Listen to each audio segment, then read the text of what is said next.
What is up, my brothers and sisters, my agents of respect? It's your boy TreJuanJohnson back with another episode of the No Disrespect But podcast. Before we get started, make sure you guys like and subscribe to the channel. Always feel free to comment. Just please make sure you keep those comments respectful. And if you're interested in supporting your favorite podcaster, yours truly, that will be Cash App, $ TREJUAN Johnson. That also will be in the episode description. So make sure you guys look out for that. Appreciate you. Look, the first note on today's show, I'm not excited to bring to you because I have to talk about the college football playoff semifinals coming up this weekend. And as many of you know, I'm a diehard Alabama Crimson Tide football fan, and we got our ass kicked. There's really no way around it. Um, I think I maybe a couple days after I posted, I was like, this is just one of those losses that stick with you. This is the loss versus Utah for me in the Sugar Bowl. This is the loss versus Clemson in 2018 in the national championship for me. Like just seeing the team that you root for just get dominated and not really saying, oh man, if this went right or that went right or blah blah blah, like not even having that to lay your head on. You just have to swallow your pride and just admit that not only weren't you the best team that day, you weren't even close. You didn't even show up. You could have sat on a bus and gave a better performance than what was displayed on that field. And you got to give Indiana and Coach Signetti credit. You guys have watched this show. You guys know that I was not a big believer. I think I didn't really become a believer of Indiana until they won the Big Ten title this year. And even then, I had question marks about Ohio State. So even I wasn't really giving them the respect that they were earning, not just this year, but what they had built in Cashapp a season ago, getting to the college football playoffs. So they are the number one overall seed, and they showcased it a 38-3 thrashing of Alabama. And Alabama's licked their wounds for a little bit, but they're getting the work in the transfer portal, and having some guys go out, but bringing some dogs in. And I love to see Coach DeBoer um, kind of really putting his stamp on the team now. I think first couple of years, you're still trying to make amends with saving guys, and because you're thinking about the stars and just the name factor. And look, production is everything, and we gotta get rid of guys that aren't producing, especially in the day and age where you're paying kids money now to play. You gotta produce because in the big boy world, if you're not producing, you're not getting paid and you're not getting opportunities. So, good to see that. But man, shout out to Indiana, continuing a some may call it still a Cinderella season, even though they're the number one seed. So um, it's really good to see that they're going strong and they have a chance to um, get to a national championship. And they're playing against an Oregon team that I think is coming on hot right now, similar to what Ohio State was a season ago. Um, that defense is humming a little bit, 23-0, beating Texas Tech. And I think their offense to me still needs a little bit of work, a little bit of consistency. They couldn't really move the ball on the ground, which we know is their bread and butter. And it made some things difficult for Dante Moore going up against a phenomenal defensive line, and led by David Bailey. And then, of course, you got Jacob Rodriguez leading the linebacking core. And so that front seven was making life difficult for the old linemen and the running backs for Oregon. And Dante Moore had to make some big boy plays, and he made enough plays, right? We know the big play that kind of burst it wide open was a sack fumble recovered by Oregon that led to their first touchdown of the game and gave them a 13-0 lead. And then they just kind of scored 10 more points along the way, just because at that point, Texas Tech is having the press. They're having to go for it on fourth downs in their own territory, things of that nature. But I would say from a defensive standpoint, Oregon put a lot on tape that you like, and offensively that you don't like. So you got to get that fixed up for the semis. This is a rematch, right? Indiana versus Oregon. They played each other earlier this year. Indiana went out to Eugene, won on the road 30-20. It was a very close game, and Indiana got a score late to put themselves up, and kind of put the game away. Just another moment, adding to the Heisman legacy in the season for Fernando Mendoza. Um, but again, I think it's a new team, right? And for both sides, I as crazy as it sounds, there were some things that I felt like Alabama did well, especially early against Indiana. That just when you get down big, you just can't recover from that. I think Oregon is going to be a much better run team, and especially having a quarterback like Dante Moore, where he doesn't really want to run, but he can run. Um, but it's always hard to beat a team twice in a season. We saw what happened with um, Alabama and Georgia on a couple occasions. The SEC championship this year, but also a few years ago in a national championship game where it was a rematch from the SEC championship. It's just so hard to beat a team twice in a season. Sometimes it can happen. Texas Tech, BYU, right? But I from what I've seen with Indiana, just being a complete team, being able to beat you in multiple ways, um, and that defense is just phenomenal. They're fast and just the way they prepare. I'm gonna go with them. I'm gonna try to give them a little bit of respect I mean, at this point they should. If I can't respect them now, then I will never respect them, I guess. But or after what they did, to Alabama. Like if I can't respect them after that, then I don't know what else they could do to earn that other than winning the national championship. And I got them having an opportunity, right? I got them beating Oregon. I'm going to be another classic game. Um, Probably a little bit more high scoring because it was really kind of muddy for the first 3.5 quarters. Right. So I think Indiana will pull it off. But it will be a high scoring affair. And I think Fernando Mendoza will probably be the quarterback that has the ball last. Wouldn't surprise me one bit if this comes down to one of those double overtimes, having to go for the 2-point conversion type of deal. I can definitely see this game becoming that because one, they're division or conference rivals. They already played each other this year, where Indiana got the better of them. So Dan Lanning is chomping at the bit and trying to get his guys ready. And so we'll see what happens. But I got Indiana winning that matchup right now. And then we get to the other semifinal matchup, Ole Miss, who everybody assumed was going to be out in the first round. Um, and or not in the first round, in the second round or in the quarterfinals. Once they had to play Georgia, they obviously got to win against Tulane at home to open up the first round of the college football playoff. And they were going to the Sugar Bowl to play UGA in another rematch, where UGA was trailing by 9 in the fourth quarter, found a way to win that game at home. And we talked about how hard it is to beat a team twice, and they weren't able to do it. And what's bad is that they had a lead in this game. And it almost felt like they took their foot off the gas a little bit. Like they started to play not to lose instead of playing to win the game. And you just can't do that. Not in playoff football. Not in just playoff ball, period. You got to play to win the game. And I just felt like um Georgia thought they had it in the bag, that they could play a little bit more conservative, and that came back to bite them. I think even um kind of settling for that field goal when you could have run more time out, or, I think they were at the 2 or 3 yard line, 4 downs to get a touchdown. Like, let go, run the ball. At least force Ole Miss, sorry, at least force Ole Miss to use their timeouts, and they didn't do that. They ended up settling for the field goal, which tied the game, and Ole Miss had the ball with a chance to win. I mean, they just did, and they had a timeout at that because they didn't have to use it. And they hit a big play on, I think it was a 3rd and 9, if I'm not mistaken.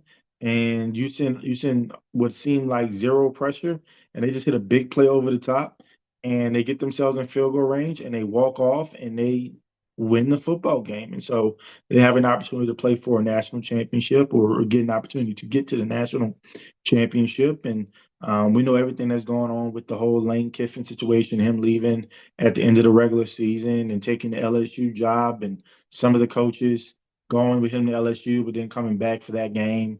And now you're hearing that the only coach returning with Ole Miss to coach the semifinal matchup versus Miami is offensive coordinator Charlie Weiss Jr. And for me, I would say this: I like Ole Miss. I love what Trinidad Chambliss is doing, a D2 product from Ferris State, and started off as QB2, and I got an opportunity earlier in the season and just ran with it, literally and figuratively and literally. But um, Kwan Lacey reing up on another contract, which is crazy to say in college sports right now. But he's staying the star-studded running back for them, and they got some really good weapons on the outside. And you know what Pete Golding does from a defensive standpoint. Again, that bend but don't break model. But I did see some weaknesses there against Georgia that they're going to have to clean up defensively if they really want to give themselves a chance. And I say that because I think Miami has the capability to be an explosive offense. Do you guys recall I had them upsetting Ohio State? Because again, for me, I know they're a 10 seed, but they're an 11-win team. And or were they 11-1? They were 10-2. So they were a 10-win team at the end of the regular season, didn't get a chance to play for a conference championship, but they were the best team in the ACC. I think if you watched them play games, you knew that they were the best team in that conference. Just didn't have a chance to prove it in the conference championship. And I was on record for weeks saying of the teams playing football, especially early on in the season, I felt that Miami was the best team in the nation. I felt like they had proven it. And they felt like they had proven it against top tier competition. And I'm kind of sticking with that. Like it'd be great for Ole Miss and just the journey that they've been on the past month or so. Some people think, I'm an SEC homer. No, I'm an Alabama homer, so I don't really care about that conference supremacy stuff. I think the proof is in the pudding. When you talk about recruiting rankings and draft picks, it is what it is. Like the SEC has shown that level of dominance, and even when you look at the records versus Power Four non-conference opponents, they have like an 80% win rate. Like the proof is in the pudding. You don't really need to get in an argument with that about that. But at the same time, that doesn't just because you argue those points that are just facts, right? Doesn't mean, oh, well, I'm cheering for the SEC in these battles. Like I don't care if Ole Miss loses and everybody's talking about how there's no SEC teams in, and now the team people can pay players as if nobody was doing that. And even the teams like was a team like JMU and Tulane paying players? No. Was a team like Ole Miss giving somebody a little something on the side? Yes. Like let's stop pretending. Or was a team um like Ohio State, Michigan, yes, they were giving Nebraska, Wisconsin, they were giving kids a little bit of something to stay and go there. Like, I'm not about to be naive and go down that rabbit hole with people acting as if money hasn't been circulating around the sport since forever. And now that, oh, we all can do it. Like, you always could do it. It just was whether you could take the punishments and some of these bigger programs, they could take on the punishments that inevitably came with recruiting violations and improper benefits and stuff of that nature. Whereas smaller programs, like G5 programs, could not, and now they can, and they're going to continue to keep improving. But regardless, man, I I just can't shake Miami. What I've seen from Miami throughout the season. And yes, the SMU game happened, the Louisville game happened, I know. But it's just something about what I've seen. I think they have a veteran quarterback that can make plays. I think he outperformed Julian Sand. He acted like a guy that had been there before, even though this is his first playoff run as a starting quarterback. I felt like their offensive line is just is just playing well at the right time, especially when it comes to establishing the run. They got some dudes on that offensive line. They have a right tackle that may very well be the number one overall pick, or for sure be a top three pick in this upcoming NFL draft. Miami has some dudes. in the trenches. We know what that defensive line brings. Ruben Bain, a guy that might be a top 5 pick. I can't even pronounce the other guy who's like a super senior. Look, I make fun of super senior quarterbacks, but guess what? If you play any other position, I want you because what your skill set is, I need that right now. I need you to be ready. And when you got guys on that defensive line that just wreak havoc, you got linebackers just flying to the ball. Mario Cristobal, he's a former offensive line coach. Like he lives in the trenches, right? You see that. Like it you see that every game, even the games that they've lost. You see that domination more times than not. And um, I think they have the dudes to dominate this game and to dominate those trenches. And that's what this type of matchup, right, is about. How can you dominate the trenches, especially when you get to this point in the season? And I just think Miami has the better edge on both sides of the ball. I felt that way versus Ohio State. I feel the same way versus Ole Miss, and I got Miami winning this game. And so I got the number 1 seed Indiana going up against the number 10 seed Miami. And I will say this: if we were to get this matchup, I'm probably picking Miami for some of the same reasons. Like I don't think a Fernando Mendoza can just sit there and pick who he's going to throw the ball to like he did against Alabama because they cannot get a 4-man rush. Miami has the ability to get to the quarterback without blitzing. That is helpful. People don't realize that. It's very helpful when you have 2 or 3 dudes, legit dudes that can get after the quarterback, but also have rush lane discipline to where they can help in the run game too. So they're keeping contain of quarterbacks, but they're not, on the read options and things of that nature. Everybody was always nervous about them playing some of these athletic quarterbacks. Some of the same question marks are coming up against the Trinidad Chambliss, but they play so smart with rushing integrity and just passing lane, and just containment, that I'm not worried. And so when they can get after you by not letting you run the ball on, not letting you get 3-4 yards of pop on the run, and forcing you into third and mediums to longs, and then letting their guys just go and get your quarterback, and then not to mention what they can do on the offensive end and moving people. Like it's a shame Cam Ward didn't have this type of production defensively a season ago because they could have been in this position last year. But it's a new year. I feel like trench warfare is where they have had the advantage, especially at this time of the year. And um, I think if I got the Indiana Miami matchup, Miami would win. And I want to go out on a limb and say, regardless of the matchup, whether it's Oregon or Indiana, I think Miami will be the national champions, which is insane, right? This will be their first national championship in 20 something years. So it'd be interesting, but that's kind of who I think will win a national championship, and a lot of it is largely based on um, them having the edge on the offensive and defensive lines. But we'll see. Games have to be played. Indiana may, you know, tell me to STFU again. So we'll see. Want to transition right to the NFL. The season is over. Saints season is over. Honestly, it's been over, but it's been kind of a fun end to the year, watching them, getting some ideas of where some of the young guys are, and once when we get to the heart of the off season, I'll talk about that a little bit more about what I think of what I thought about Tyler Shuck's first year.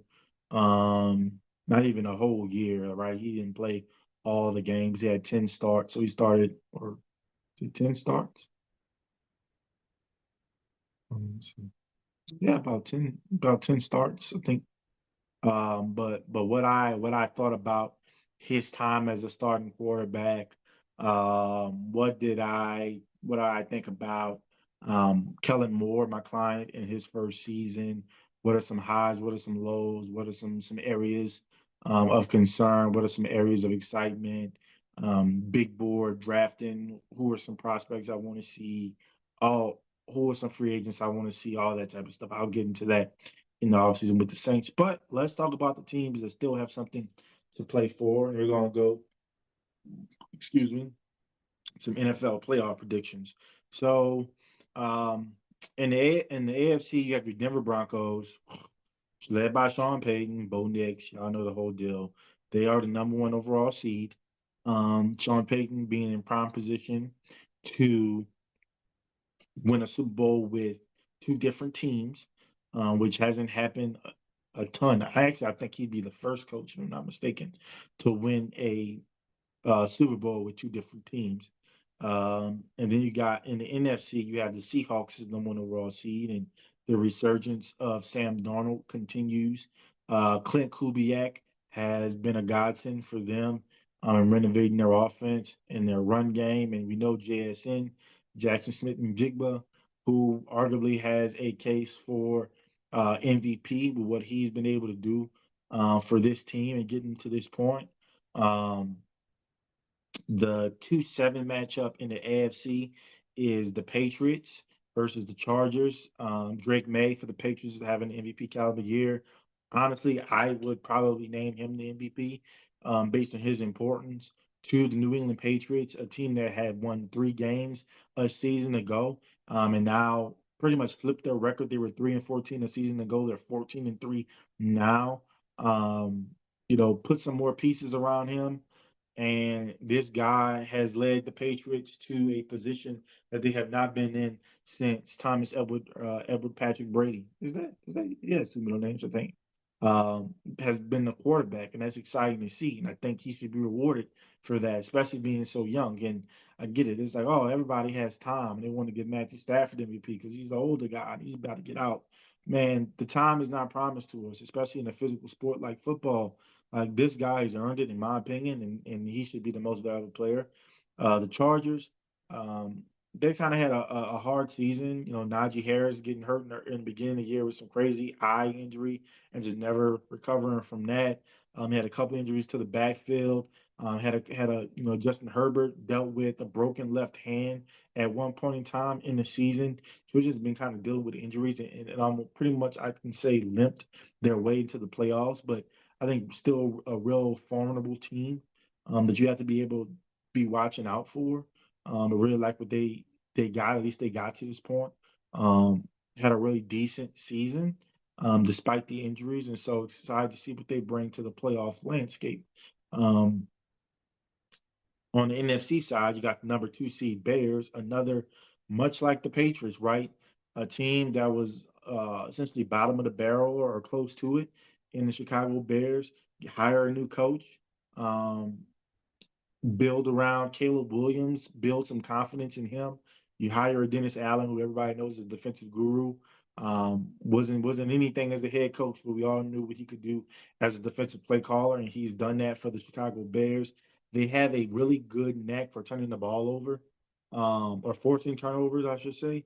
And that bodes well. You can have a run game and your defense can force turnovers. You're in good business, okay? They're going to be going up against the Green Bay Packers. I haven't heard anything about who's going to be starting at quarterback for the Green Bay Packers. Is it going to be Jordan Love, who has been dealing with some injuries? Is it going to be Malik Willis, who also dealt with a little nick here and there, but has played well in relief of Jordan Love? Um, Even if Jordan Love plays, I don't think he's going to be 100%. So that's something to keep an eye on. And maybe they may have to pull a Jordan Love and put in a healthier Malik Willis if it's a closer game and they just need to try to get past it. But that'll be interesting to see. The 3-6 matchup in both conferences. In the AFC side, you got the Jacksonville Jags, who, were kind of, iffy at the beginning of the year, and they just kind of went on a run. I think they're on an 8 or 9 game win streak right now. Lost rookie and former Heisman Trophy winner Travis Hunter to the season. Got injured in practice and is going to miss the rest of the season. And so for them to find themselves without a talent like that has definitely been amazing. Sunshine, Trevor Lawrence, he's been looking like one of the best players in football and most certainly the best player on the field when the Jags take the field. Um, you got a Cam Little who's a weapon in himself as a kicker. And if it's ever a close game and you only need to get to the 40-yard line or 50-yard line to have a chance to win the game with a kicker that dangerous, like that is awesome to see. They're going up against the Buffalo Bills, who, look, there are no 6 seed, right? They just happen to finish second in their division to the New England Patriots, but they are no 6 seed. Defensive struggles, 31st in run defense, but like, come on, this is Josh Allen. Josh Allen is the best player remaining in these playoffs. There will be no Lamar Jackson in these playoffs. There will be no Patrick Mahomes in these playoffs. You're probably the most seasoned guy, the reigning MVP. We want to kind of see some things get done, even though your back's against the wall. We saw Patrick Mahomes with his back against the wall last year, having to go the wild card route, and he was able to do that. So we'll see what the Bills can do against the Jags. On the NFC side, you got the Philadelphia Eagles, the reigning defending Super Bowl champions, versus the 49ers, who are another team that um, they actually finished third in their division. And, they dealt with some injuries. Brandon Ayuk didn't suit up for them this year. The double injuries at the quarterback position with Brock Purdy and Mac Jones coming in relief for him and getting some wins under his belt. I would say the same thing with Green Bay. Same thing with him as I would say with Green Bay. Like if it's kind of a closer game, but Brock isn't really pushing the envelope, do you turn to a Mac Jones? I know that the money is behind a Brock Purdy, just like I know the money's behind a Jordan Love. But this is about winning this week's game. You can deal with the narratives and stuff after hopefully a win, right? So I'd be interested to see what happens in that dynamic, and if Christian McCaffrey can finish that game as well, because we know what type of weapon he is. He can be a one-man wrecking crew at times, so we're going to be interested in that matchup versus that Philly defense. We It's so crazy, right? Like we've all the narratives around the Philadelphia Eagles of um, do they not pass it enough? Are they too reliant on Saquon? Why can't Jalen Hurts get the ball to Devontae Smith, who just got a 1,000-yard season, by the way? Why they can't get the ball to AJ Brown and no weapons and blah blah blah blah blah. They're still the 3 seed in the NFC and hosting a playoff game and honestly have a favorable path to the Super Bowl. At the end of the day, all the narratives about them, all the question marks about them, they have still found themselves one winning their division, the only team in their division to make the playoffs, by the way. So they didn't just tiptoe through it; they won their division outright, and and they have a chance at a Super Bowl. Like after all that, they're here. They have an opportunity. So looking forward to that matchup. And then you got the 4 5s in East Conference. You got the Pittsburgh Steelers hosting the Texans, the Steelers, and the Ravens essentially had a de facto playoff game where um, the Steelers won 26-24. And then the Texans, they got themselves in the playoffs a couple weeks ago, and their defense is kind of playing lights out right now. I know they dealt with some injuries to CJ Stroud, and I'm not too sure how he's coming along, so to speak. But I know that defense is hungry. D'Amico Ryans has those guys chomping at the bit to just destroy quarterbacks, right? And then on the NFC side, you got Carolina, who everybody's saying isn't supposed to be there because they have a losing record. But no, look, this isn't college football. Division winners matter. They won their division, and they beat some teams. The team that they're hosting right now, they beat them in the regular season. So don't tell me about record. The difference between college football and NFL is that you tend to play each other. You tend to play each other during the regular season, and so we have metrics, right? We have evidence that this team can't beat you, or this is how they played against you. So you can't do let's get the best, 14 teams in. Like, there's no such thing as that. You get your division winners in, and then everybody else falls in line. And Carolina was able to do that. And they're going to be hosting the Los Angeles Rams. Um,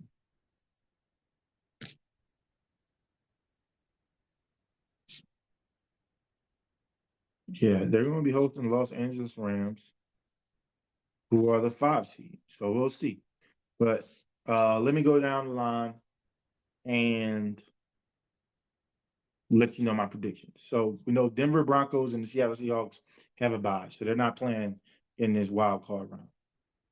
So on the AFC side, 2-7 matchup, I have the Patriots beating the Chargers. Um, The 3-6 matchup, I have the Bills beating the Jags. And the 4-5 matchup, I have the Texans beating the Steelers. So I have two upsets in this category. Um, on the NFC side, of course, Seahawks have a bye. On the 2-7 side, I have the Bears. I just trust them right now. I think they're getting their run game going. I think Caleb Williams is in his zone. I think that defense being able to generate turnovers, that's going to be big. I got the Bears winning that one. I got Philly beating the 49ers. I think if it was flip-flop, I think if Philly was on the road, I'd pick the 49ers, but I'm not going to go against Philly at home. And 49ers, are just their defense is just decimated with injuries right now. Um, it's going to be hard for them to stop Saquon Barkley with those injuries on the defensive line and linebacking core. Then Carolina versus the Rams. Now, part of me wants to pick Carolina just because of all the narratives around him. Y'all know how I feel about Bryce Young. Once Crimson, always Crimson. Bama forever, right? But I don't know, man. I just don't see it, if that makes sense. I don't see it right now. They themselves were in a kind of sort of playoff game, right? Against the Buccaneers. Like if they won that game, they were undisputed going to win the division. But they didn't. They came short. Tampa Bay won, and Carolina needed the Falcons to beat the Saints to win or to get in. And that's what happened. The Falcons beat the Saints. Carolina Panthers got in. And it's almost like I saw you in a playoff game and you didn't bring it. And why am I going to trust you now in the playoffs? And so I was going back and forth, but I'm gonna go with the Rams. I'm gonna go with the Rams on this one. I think they're having a phenomenal year. Devontae Adams will be back in the lineup. Um, I trust that coach. I trust that quarterback. I just trust that organization. So I'm gonna go with the Rams in that one. And so this sets up our divisional rounds. Got the number one seed Broncos hosting the Buffalo Bills. And you have the Patriots hosting the Texans. Then you'd have the Seahawks hosting the Rams, and you'd have the Bears hosting the Eagles. On the AFC side, I have a mixed company. I have the Bills beating the Broncos, um, getting the road victory there, and then I have the Patriots beating the Texans. Now, I really wanted to pick the Texans, especially because the Pats haven't had the best record versus really good teams. Um, but it's just something about Foxborough hosting a home game for the first time in a while. Um, that atmosphere. I think Drake May's on one right now. I'm going to go with him to win and get the pass to the AFC Championship game, which it will be a division matchup with Pats and Bills in the AFC Championship game. Okay, let's go to the divisional round for the NFC.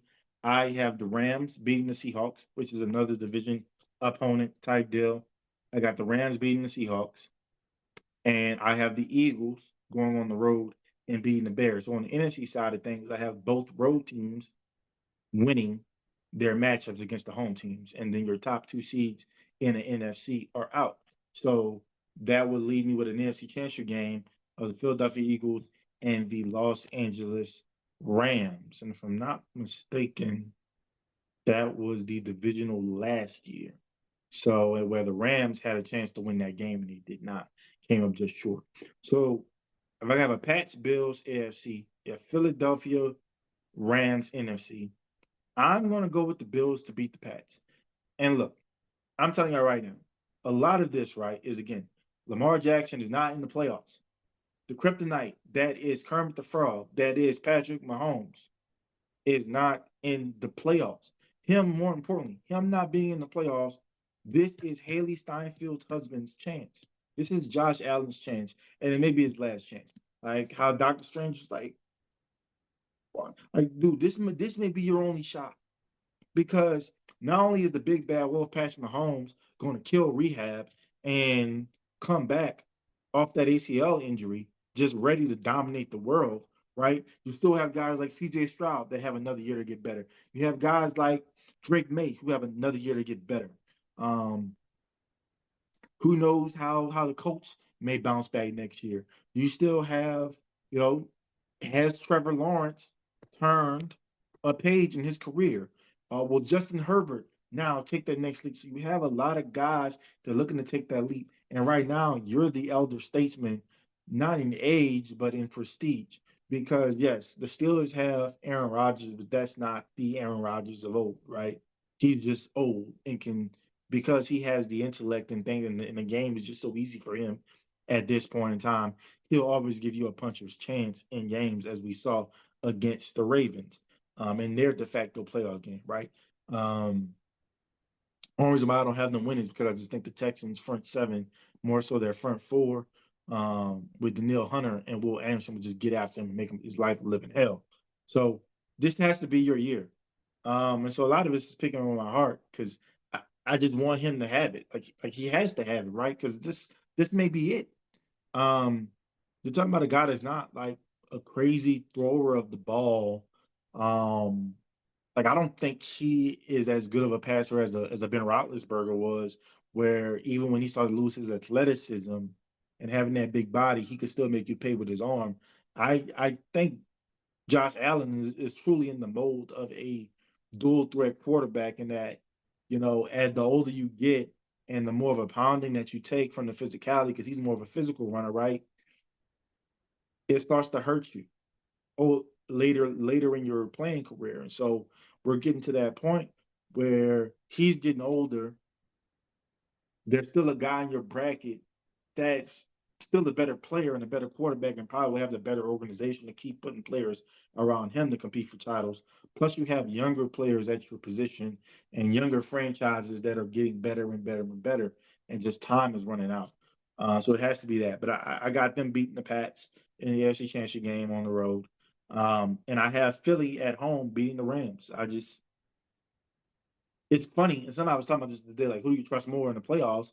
And someone said I trust Jalen Hurts more than I trust Matthew Stafford because Jalen Hurts will not cost you the game. And I totally agree with that. Jalen Hurts, he may not throw for 5,000 or 500 yards in a game, just sling it all over the place. We've seen that he can when needed to, by the way, especially in playoff moments. But he's not really going to turn the ball over, and he's not going to hurt his defense.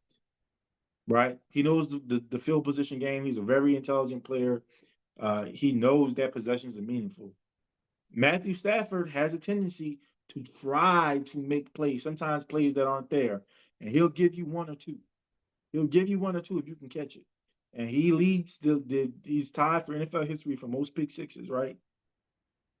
So he can be had. I think on the road against that front seven, and then that secondary having an opportunity to just jump on passes. Yes, they're going up against two amazing receivers. You'll have to think Devontae Adams is another week healthier. Puka is amazing, right? Hard for anybody to cover in this league. But I just can't go against Philly at home in this particular thing, in a particular situation. I think, like, again, if it was like the 49ers, I think if it was the other way around, I'd pick the Rams at home. But I can't go against Philly at Lincoln Field out there. And so I have them making it back to the Super Bowl. This will be their third time in 4 years, I think, if that is correct. Having a chance to go back to back. But I don't think that's going to happen. I think the Buffalo Bills will get it done in the Super Bowl. So I'm picking the Buffalo Bills to win the Super Bowl and for Hailee Steinfeld's husband to get it done because I thought about this at the beginning of the season. When was Lamar and Josh going to step up? Like when were they going to get that monkey off the back? Well, Lamar obviously couldn't. Dealt with some injuries this year. Pretty much put the team on his back last game against the Steelers, and his kicker missed the field goal. Which, by the way, if you're one of those people, those crazies, that's getting after Tyler Looper and at his girlfriend and things of that nature, like get a freaking life, okay? Like you don't do that to people. You can't make that kick. I know I can't make a kick. And yes, I was pissed off at him too, but not pissed off enough to try to invade this man's personal life and make verbal and physical attacks and comments on him and his loved ones. That's just insane, guys. Like, no, it is never that serious. We need to relax on that. But um, Lamar, so now it's you. Lamar missed his chance to be in a playoff without a Patrick Mahomes. Had the Steelers lost this game, and that would be the Ravens hosting the Texans, I would be telling Lamar the same thing I'm telling Josh Allen. You have to get it done. You have to, right? Like, I would have said it needs to be a Ravens Bills AFC Championship game with the winner having their chance to get it done. If the Ravens had made it, but they didn't. The Steelers did. And so I got to go with Josh Allen. And so I got them winning. But yeah, um, Jalen Hurts adds another title to the collection. Devontae Smith adds another title collection. I can't necessarily be mad. I mean, I hate the Eagles, but I love those guys. So um, we shall see. I want to close today's show. We're wrapping up here. We got a few head coach openings, and I'm not gonna go. People messing with me saying, "Well, you're not gonna guess this year," because I got all the coaching hires right last year. And look, I haven't really done a lot of due diligence on the candidates yet, but I'm hoping to do so over the next few weeks, and then I will try to um, make some guesses. I have some ideas in some areas, but I'll make some guesses when I get a little more information. So some of the newer openings, right? Um, John Harbaugh, longtime head coach, 18 years for the Baltimore Ravens, was just relieved of his duties as the head coach. So Baltimore Ravens will be looking for a new coach. The New York Giants, of course, fired Brian Daboll during the season. They'll be looking for a new coach. Tennessee Titans fired Brian Callahan during the season. They're looking for a new coach. Arizona Cardinals just let Jonathan Gannon go after 3 losing seasons in a row.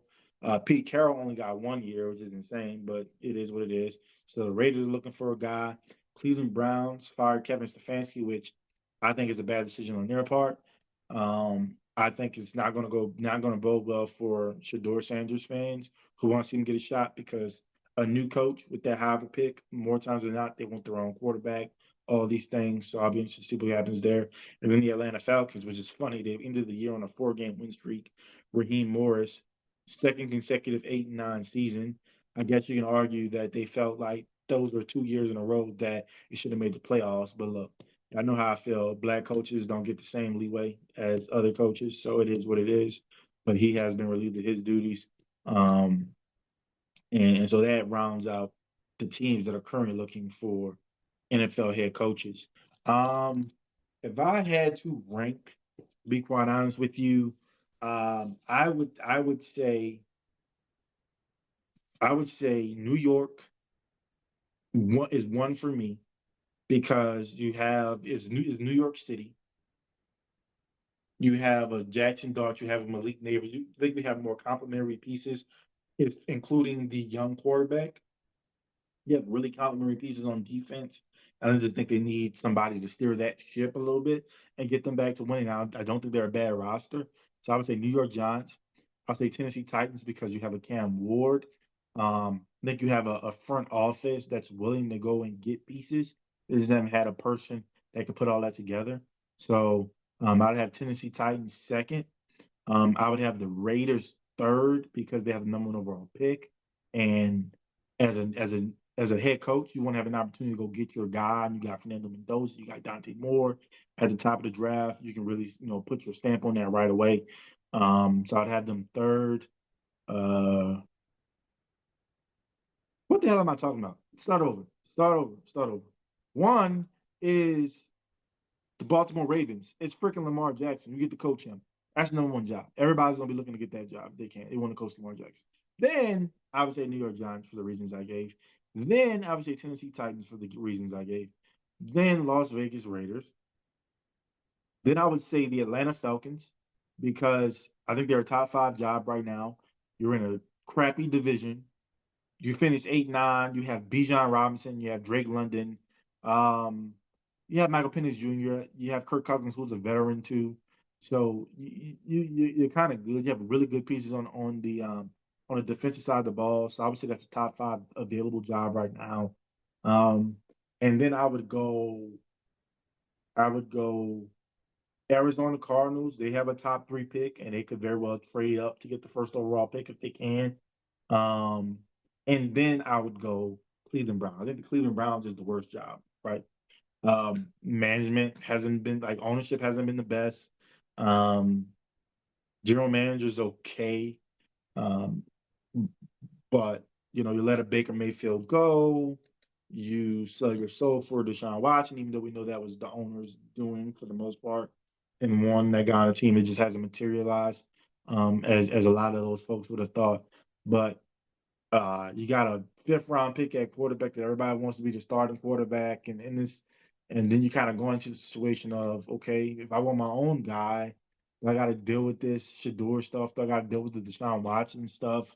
Am I going to have general managers overstepping me in terms of the players that I want to coach? Am I going to have ownership overstepping me? There's just too many question marks about professional freedoms as the head coach, who has to be the CEO of this roster, right, and getting these guys together. That's why I think they're probably the worst job available, and they're not going to get a lot of really good candidates. So um, I'd be interested to see what happens there, but we shall see. But yeah, Ravens top job, Browns worst remaining job. So um, that's what we're in the show, guys. It's coming out on this Tuesday. About to post this in just a tad bit. You guys know how I end the show. Because anything that I said that offended anyone, that is a good thing. It's an opportunity for me to learn. It's an opportunity for you to teach me. All I ask is that you keep it respectful. Peace.